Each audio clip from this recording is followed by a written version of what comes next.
very widespread belief in the human kingdom is that we are primarily our bodies and the conditioning that arose for this or keep on arising for this belief, I am the body, and that gives rise to the sense I am a person, I am the person. And the person is a form of consciousness, but it is a very limited form of consciousness. The consciousness is imperishable. The body is not. The body is a time body. When consciousness identifies with the body, then it comes under an illusion and a delusion that it shares the body's qualities. And seeing that the body is prone to sickness and to death and aging, then it believes it is subject to those conditions also. When the consciousness identifies with the body, which it needs in order to taste experiencing, and believes it is the body, I call this the fall. This perhaps is the fall from grace. I will explain further about that. And so we came into the belief that we are limited beings and we're here only for the duration of our bodily life. The consciousness being imperishable, taking on such a belief,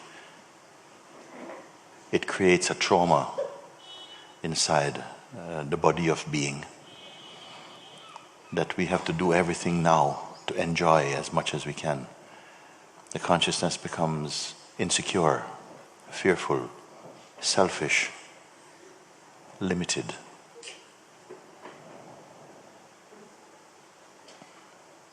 And somehow has lost a sense of conscious contact with its own source, which is imperishable existence. And so suffering comes into the world. Pain, suffering, conflict. The sense, I am this body and you are another body. My body is blue, yours is green, this one is yellow. Meaning something as though we are fundamentally different. All these beliefs come, and so conflict arises. Then the fear that we will run out of resources, the fear that we will not be liked by another one or rejected by, all these things come for the conscious being who has fallen into a state of hypnosis in believing that it is merely a person.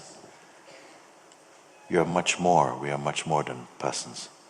We are actually the impersonal self that is playing this role as person. So when consciousness plays the role of a person, it comes into a very restricted zone, a restricted realm. And that is the suffering. The large river of human consciousness that is seeking for liberation or to know God or to find the truth moves with this deep belief that we are personal. And so the very fact that we believe we are personal limits the scope in which we can explore.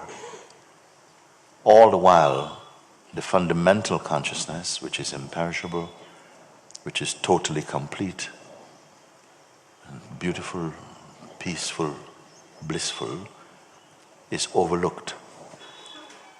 And a much more narrow focus is prevailing in us.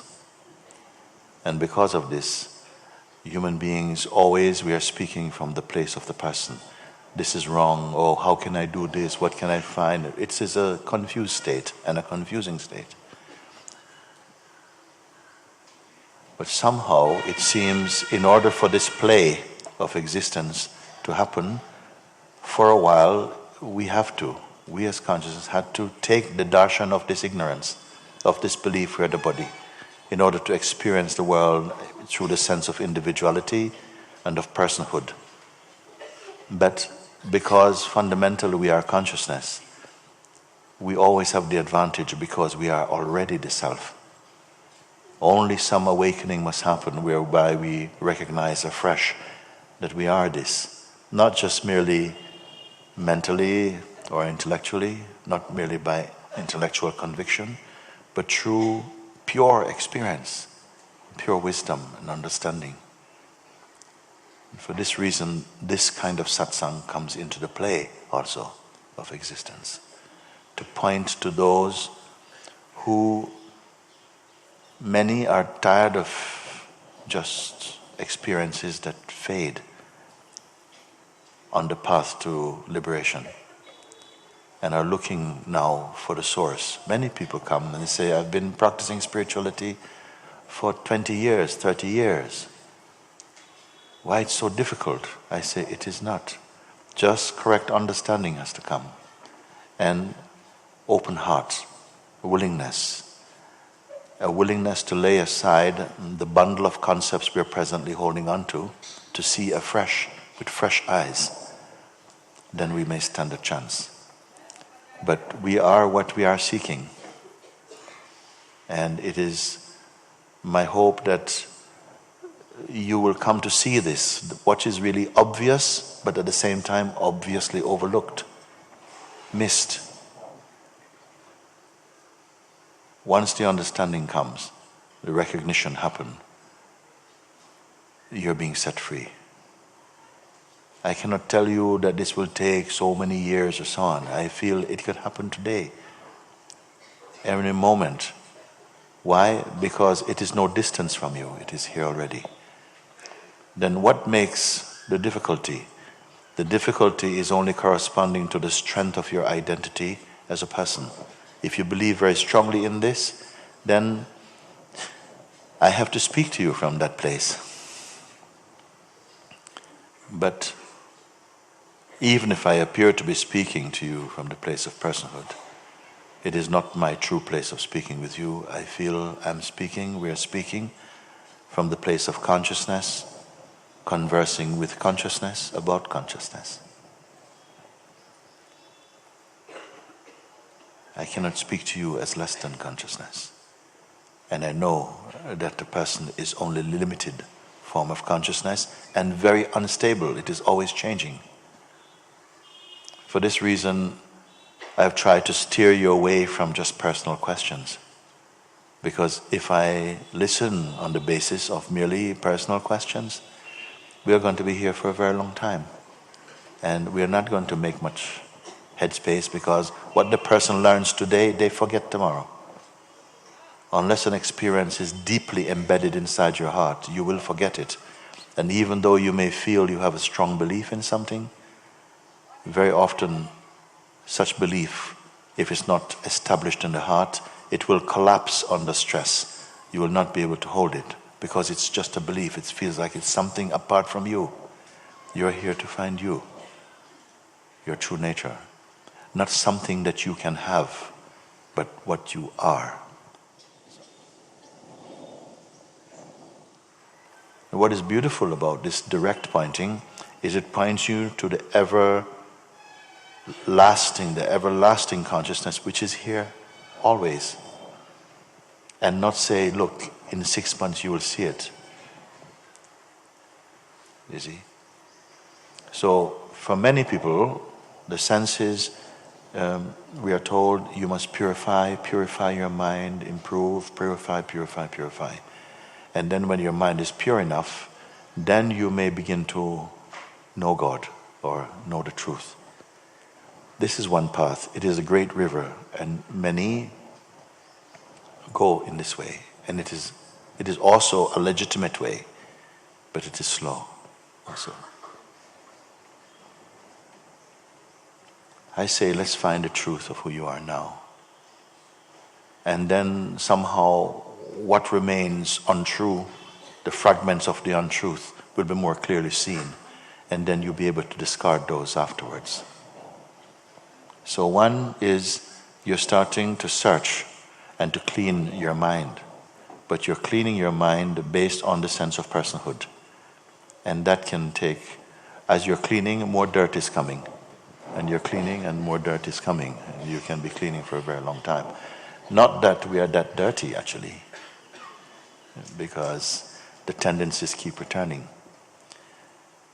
Mostly we are suffering from not so much. Most things in the world don't trouble you. It can be just a few. But they have different ways in which they come, different forms they take. But here I try to point you beyond the stage of human thinking into your divine nature, which is the background of all of this. And to show you, to demonstrate through you and with you that you are here. You're right here.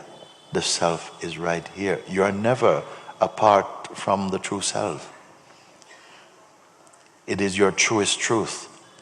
It is the one place that does not go away. Everything else go away. Everything else belongs to time. And time says, all that you see, all that you imagine, all that you experience, one day will be gone. Each moment they are passing. We have this strange belief we can hold on to them, and that you can make something so stable it doesn't move. But it is not like that. You cannot turn what is by nature relative into the absolute. The absolute is here all along. It is what we are. Absolute means the pure, unchanging, natural consciousness. The person is not the pure, unchanging, natural consciousness. It's always changing. It's not stable. It's not true. It is only belief. And belief has created this entity we assume to be ourselves. It is only a mask worn over the absolute.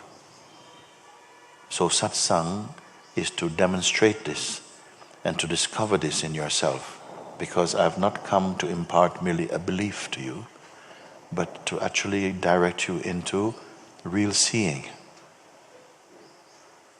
And so I can tell you that this also comes from God. It is also the expression, the direct expression of truth. Everyone is the same. Everyone is this in the heart. It doesn't mean that even though we are all this, still our expressions can vary. This is fine. We're not have to be some kind of clone. We are just this internally. But your expression can be unique. This is fine.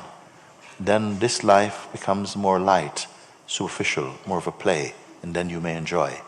But to believe you can enjoy this life based upon the ego, it will not be stable. And this is the great invitation, the great mystery, the great challenge. To transcend the limitations of our conditioning. It is a mistake, but it is a divine intended mistake. That for a while we will believe and come under the illusion and the delusion that we are this. And then wake up through understanding, through what we call sadhana, spiritual practice, exercise and so on. But most of all through correct knowledge. Embraced in the heart, confirmed through wisdom and pure intelligence that sets you free. Your heart is the light of this world. Don't let your mind hide it.